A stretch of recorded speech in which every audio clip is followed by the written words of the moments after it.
The rich kid genius bribed a math prodigy to sabotage the exam. Unexpectedly, she ended up taking the fall. The school even pulled strings behind the scenes. They publicly labeled Emma as a poor student in front of the entire school. Jack felt deeply guilty toward Emma that evening. As he approached his front door, he accidentally overheard his mother on the phone. Spotting Jack, she hurriedly hung up. Returning to his room, Jack discovered his mother had stuffed all his cherished belongings into trash bags. Though he said nothing aloud, his heart ached terribly. 이미 엄마가 정해놓은 답들 중에 하나를 고르는 시기긴 하지만 너 왜 이렇게 날이 서 있어?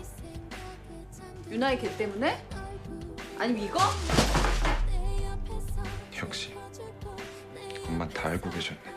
A fierce argument erupted between mother and son. His mother blamed everything on Emma. In her eyes, nothing could interfere with her son's studies, but getting into law school to become a judge or prosecutor had never been Jack's dream. He felt like a pawn manipulated by his parents. Never having his own thoughts, still, Jack went to the tutoring class for a mock exam. Yet, images kept flashing through his mind, him receiving an award on stage, and Emma below, head bowed in inferiority. The thought alone made Jack's heart race with irritation, distracted. He got every question wrong that day. Finally, Jack crumpled the test paper in anger. He stood up and left the cram school. The next day during the school exam, Jack suddenly felt dizzy and lightheaded. Feeling unwell, he chose to hand in his paper early. Upon hearing this, his mother stormed into his room to confront Jack. Why did you leave halfway through the exam? She opened his closet and flung all his secretly collected magic props onto the floor. To her, these were meaningless trinkets. Truthfully, Jack felt stifled and didn't know what to do either. In the end, his father stepped in to call a truce. That day, Li Yi was teaching Emma magic tricks. The two were having a great time. Jack, peeking from the shadows, felt deeply saddened. Just then, the ball accidentally rolled out the door. Jack picked up the ball and barged in. He plucked up the courage to pull up a chair and sit down. Soon, they were all intently watching Li Yi's magic show. Emma was completely captivated. Jack, feeling a bit competitive, decided to give it a try himself.